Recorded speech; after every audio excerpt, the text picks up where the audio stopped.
You're listening to Garibaldi Red, a Nottingham Forest podcast brought to you by Nottinghamshire Live.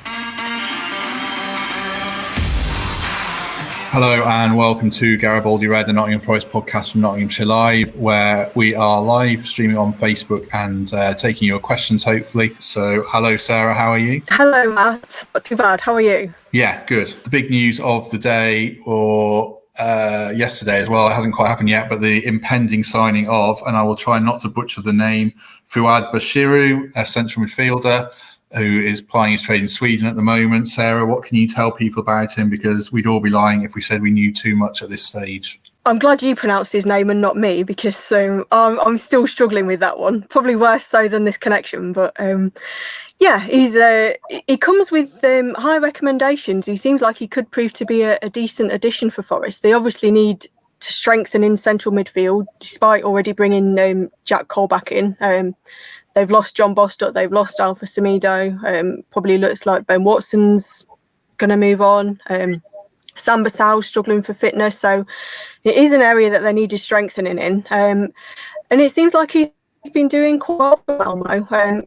He played in Scotland before, so that should help him. Obviously, it's a little bit different to playing in the Championship in terms of at least knowing a little bit about playing over here. He's got some kind of knowledge, so hopefully he'll be able to settle in okay. He's described very much a kind of high energy box-to-box midfielder, all action, worked hard, prepared to put a foot in, weighed in with a few assists, gets the odd goal now and again. And he's very much a Sabri Lamucci signing. He's somebody that the manager has looked at for a while now. He's tracked him for a while. And he feels that he's clearly going to be an important piece of the jigsaw and somebody who can be a big help this season in the Championship. On Bachirou then, I suppose Sam Bassau arrived as an unknown quantity and worked out well. Are we hoping it's another case of that? Do you see him just as a defensive midfielder, or is he a bit more box-to-box? I've read a couple of conflicting reports on him in that sense. A bit more all-action. He is a defensive midfielder, but he also likes to get forward from the sounds of it. He's got a lot of energy, a lot of work rate. He's prepared to put a real shift in from the sounds of it. He doesn't score a lot of goals if you look throughout his career, but other people in the team can get that, and he's got other attributes. And I think Forest need area that they need strengthening. They need somebody that can get a grip on games. Sam Bassau is so crucial in a sense, and has Ben Watson been. He was brilliant last season. Seeing without him probably next year. And how you can't to manage his injury because it's still something that clearly bothers him. They need somebody in a dynamic mould and somebody that can get a handle on games and take games by the scruff of the neck. And it seems like he's going to be that kind of player. What about Ben Watson then? Because I think the indications were that obviously the club wanted to keep him. It's looking more and more likely that he's going now. Where do you think that's going to happen quite soon? And will he probably end up in London, do you think? I think so. Personal reasons, I think he wants a move down south probably suits his situation. I know at the end of last season he did make strong overtures about staying at Forest. Perhaps the fact that they didn't get into the playoffs maybe affected that. He's obviously got a personal situation to consider. And I think it's looking less likely now that he'll be signing a new contract and staying at the City Ground, which is a real shame because he was fantastic last year. He was in really good form and he was such a key player. He's clearly got his other circumstances to think about, and I don't think you could blame him too much for that. And he is getting towards the end of his career. You kind of, yes, he's been brilliant, but equally, I think Forest have maybe got as much out of him as they could do for him to maybe have an impact and kind of hit that same form as he did last year. Would he do that? I don't know. Maybe he would, but if Forest can bring him replacements and that callback and hopefully in the new signing, then I think they should still be fairly strong in that area. Let's go to a couple of questions. I think I'll field the first one myself and then put a couple to Sarah. James Vincent, he's clearly a replacement for Sow, who's too injury prone. I don't think he is a replacement for Sow. I think he's a replacement for Watson, like Sarah just said. Sow obviously does have this ongoing injury problem, and can you rely on someone who's not going to play? Well, you need someone to play 40 games a year, don't you, really? You need to be around that much, and Sow isn't that player. So it does leave an issue, and it even makes me wonder if Forest need to sign an additional central midfielder, which I know sounds ridiculous when you've also got Yates, but they've, like Sarah said, Watson might go. They've lost Semedo, they've lost Bostock. What's your ideal future for Carvalho? Are you selling him? No, I don't know, because we talked about this before. Who do you sell him to? Forest have got to spread his payments over a few years for FFP. So which clubs are going to take him on at a good fee? I'm not really sure. I wouldn't be surprised at all if he leaves this summer. But equally, I think, where's he going to go? Who's going to take him on? I think that's probably, if Forest want to move him on, that's perhaps the stumbling block that they've got. He's not been in the shop window. He's not been playing. So nobody's really had a chance to look at him. Are they going to recoup any, like the amount of money that they spent on him? Would they be able to recoup that? I don't see it. For me, he's such a talented player. He's got bags and bags of quality. He's not had a run in the team, and that hasn't helped him. He's not played in his best position from when he has got a chance. He just doesn't seem like he fits into Sabri Lamucci's plans. And if he's not going to play, then I think if Forest were able to move him on, then perhaps they would. But I think the problem that they have is that there are probably not too many takers. Well, there's a couple of people asking about Thiago Silva, the Brentford Olympiacos link. Peter Waller asking about him. Is that just the typical Olympiacos rumour, or do you think there might be something in that one? These Olympiacos rumours do seem to crop up with increasing regularity. It seems to have died down a little bit now. For a while, it was quite there was quite a lot of talk about it. I've not heard too much since, so I think that's maybe one, for the minute at least, that we can kind of put as the regular Forest Olympiacos link. I'd keep Silva for sure. I think he's got potential. Last season he did all right. He was pretty decent. I think there's more to come from him. I think he needs to improve. I think he can improve. But that was his first season in the Championship, and it wasn't a bad one by any means. He was perhaps a bit below par after the restart, but he wasn't the only one in that sense. I think you could probably go through most of the Forest squad and say that they didn't quite hit their potential in those last 9 games. But I think there's more to come from him. Yeah, I think my only gripe with Silva is just end products, really. Obviously, I think he got 3 goals and 4 assists, and his set pieces were 2 hit and miss for someone who's entrusted with taking them too often. What do you think his best position is? I'm not sure he's a number 10. I don't think he's a defensive midfielder. Where does he fit into the team? Yeah, I mean that's the problem, isn't it? He did only when he played as a deeper midfielder, but I don't think you get the best out of him there because he's such a creative player. He does have that little bit of flair. It's a tough one, really.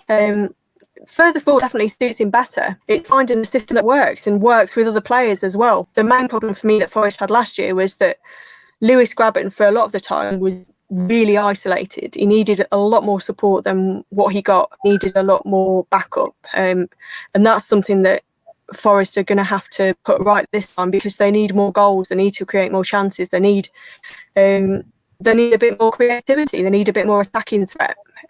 It's going to be interesting, I think, to see whether Lamouche takes the shackles off a bit this season. Having gone through his first year in the Championship and having just fallen short in that top 6, whether he's now willing to play with a bit more freedom and play with a bit more going forward. That's going to be really an interesting one, I think. I think it was important that he focused, first of all, on making Forest tough to beat and making them defensively solid, because they had been a soft touch before. They had let in a lot of goals. And I think there was a great man once said that you build from the back. And that's what he did. He started from the back, made sure that they were defensively sound. And then you build from there, and you add quality, and you add more goals and more attacking threat. And hopefully in the signing of Lyle Taylor, we all know what he brings. Hopefully Forest are going to have a bit more about them next season, or this season, if we're in that territory now. So the next one that was the big rumour over the weekend that it turns out was nothing, was Jota. And I do know the Post is quite guilty of pushing transfer rumours from other sources, so you don't need to point out the irony of us now talking about it being a dead rumour. But is that a shame, do you think? I mean, he's got a hell of a reputation. He would have been a good signing, wouldn't he? Which is kind of a pointless question. Yeah, he does have a good reputation. I'll be honest, I haven't seen him play, so I wouldn't know whether he is whether he would suit the Championship. But he does sound like he would have been a decent player. But no, he's definitely not a Forest target. He won't be coming to the City ground. We can absolutely put that one to bed. Let's make it a relevant question. A lot of people saying about creativity. Glenn Page saying we need more creativity. We don't create enough chances. So that is an area that you think they do have to address, a wide player or a number 10. Henry Lansbury's coming back up here as well, a couple of people. Glenn Page again, James Vincent. Although Aaron Sproul says Lansbury's not good enough, he's too lazy. So that probably sums up the debate about him. But what about creativity in general, Sarah? Is that something that's high on the agenda, do you think? Yes, absolutely. I think Forest are very well aware that the recruitment that they did in January wasn't up to scratch. It ultimately didn't prove enough to get into the top 6. And recruitment for the summer is key. I think everybody at the club is well aware of that. They know how important it is to make the right signings this summer. And again, just to stress, it is a really difficult market. It is a really difficult summer for everybody. Splashing the cash isn't. I don't think you're going to see that anywhere, and you certainly won't see that in the Championship, and probably not really at Forest. I wouldn't have thought. But bringing in the right players, bringing in the right characters, everybody at Forest is well aware how important that is, and the business they've done so far is good. I think they've brought in good players.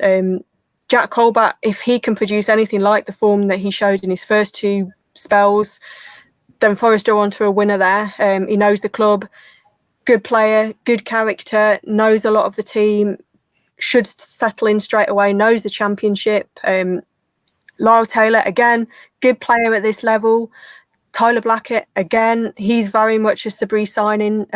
They focused on the areas I think that they immediately needed to strengthen. There's still a few question marks for me about certain areas. Goalkeeper, I think they need to make sure if Jordan Smith is going to stay, they need to get him tied down to a new deal, or if not, look elsewhere, because they need a backup for Brice Samba. I really hope he stays, but I really can't see Matty Cash being here at the end of the window. And then do you look at another right back, or do you think, well, in Tendai Derico and in Carl Jenkinson, we've got 2 decent right backs? It's going to be a tough one. For me, this summer is as much about who stays or who they lose as to who they bring in, because inevitably when you're a team that has done well but has just fallen short of making the Premier League, then you're going to have other clubs sniffing around. And I don't think it would be any surprise that Matty Cash has got a long list, ever-growing list of admirers. Joe Worrell as well. Again, really hope he stays, but he's somebody that is of interest to clubs in the Premier League. Forest are going to have a bit of a battle on their hands, I think, to keep hold of some of their key players. But they've also got to work within FFP limits, and bear that in mind. I don't know if you ever got there in the end with FFP there. I think there might have been too many Fs.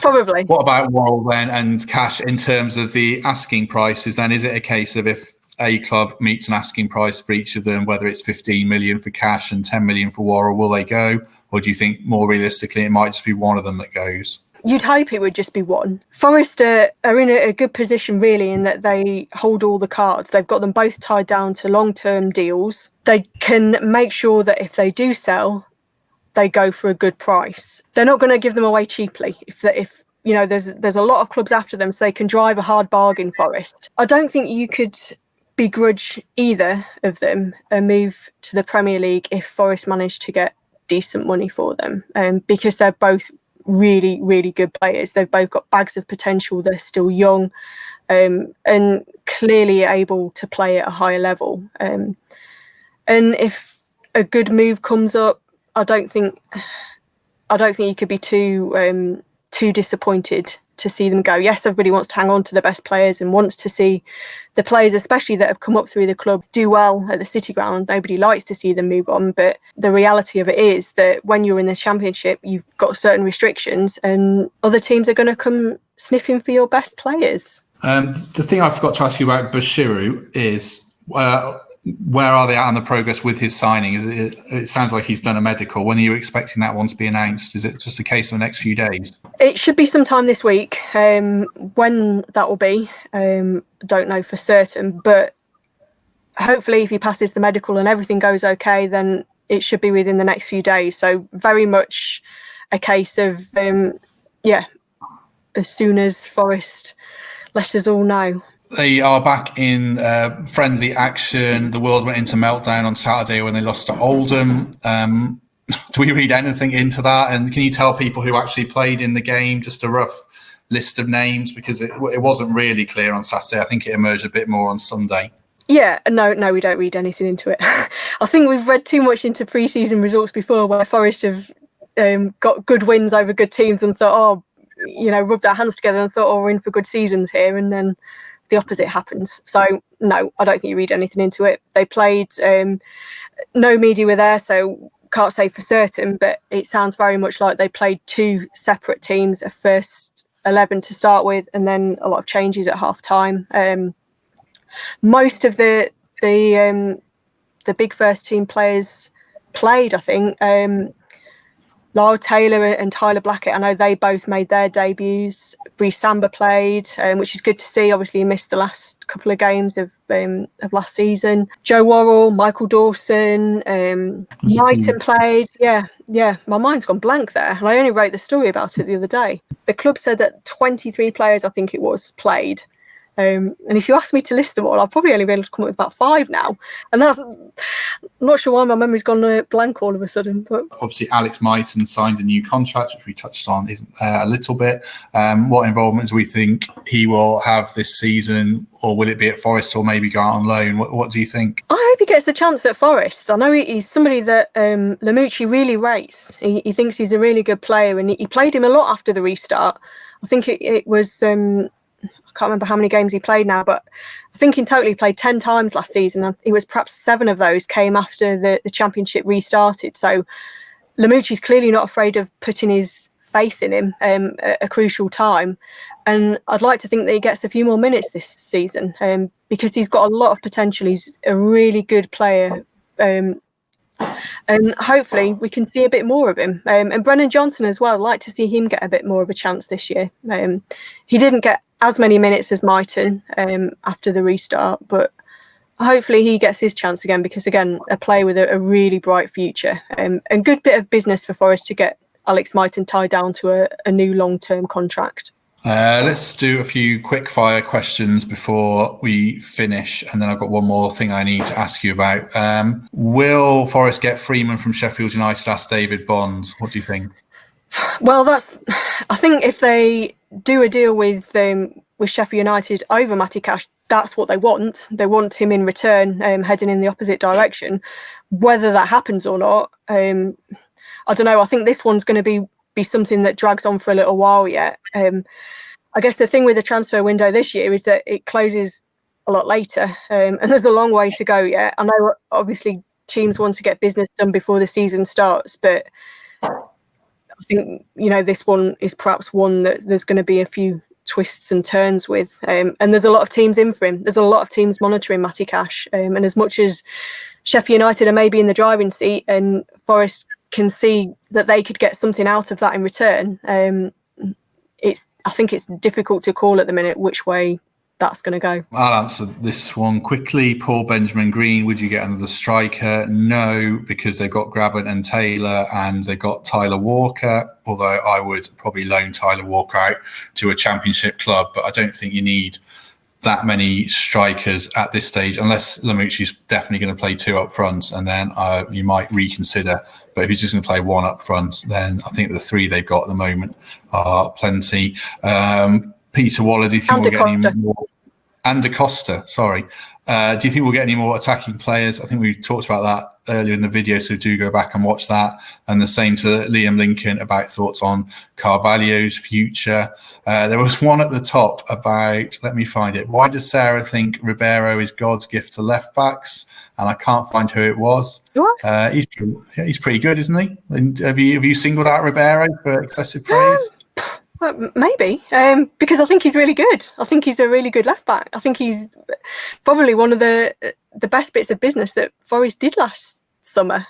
He had a really good first season. I'm not sure I called him God's gift to left backs, but maybe I did. I don't know. A couple of names saying Lee Tomlin. I think that's quite a good shout. He seems to have rejuvenated himself after some personal problems, but I can't see Cardiff letting him go unless he's only got a year left on his contract. I'm not really sure about his situation there.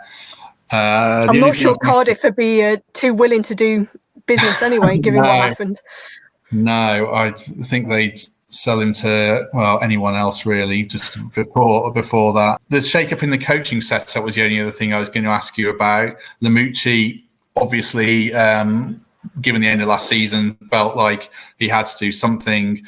What can you tell people about the changes that have been made there? Yeah, I think it's just that. It's just a way of freshening up things and acknowledging perhaps that last year things, I mean, we all know what happened, but things didn't pan out the way that they wanted. And the club have decided not to make a change with Lamucci. They've stuck by him. But instead, there's been a reaction in terms of his backroom staff. He's learnt a lot, Sabri, in his first year in the Championship. And he's obviously brought in people that he thinks can make a difference and help. And I know all the players have been, they've all said previously that the backroom team, as well as Lamucci, are so key. And I'm sure that the new faces are going to be just as crucial. When's the next friendly? Is it West Brom, did you say? Has that been announced today? The West Brom friendly is on Saturday. I believe they've just announced that today. I know there was people commenting and complaining about the lack of information, but I think that was not a slight on the club because the Oldham game was just behind closed doors, wasn't it, with coronavirus restrictions. I think that's just the way of the world at the moment, and they might have might get a bit more open when they play at the bigger venues, I suppose, mightn't it? Yeah, I mean, the Oldham game, it took place at the academy, and that's why there was no media allowed in, because the setup wasn't conducive to it. Hopefully that we do start to get to know a bit more about the friendlies that are upcoming, but it's not long now till the actual games get underway anyway, so we've only got a couple more weeks to go. True. Well, thank you to everyone who got questions in. I'm sorry about the connection for the first 8 or so minutes, but it's all sorted and we got going in the end. We'll be back next week, if not sooner, depending on what happens. But thank you very much for your time, and thank you, Sarah. Thank you. Thank you. Do check us out on Apple Podcasts, YouTube, and all the other podcast apps. Just search Garibaldi Red. And if you've joined us a bit late in this video, just rewind it back, and we've talked about a lot of stuff. So thank you very much, everyone, and we will catch you all soon. Thank you for listening to Garibaldi Red, a Nottingham Forest podcast. If you enjoyed today's episode, then please let us know. We love hearing your feedback. We'll be back soon with another episode. Thanks for listening.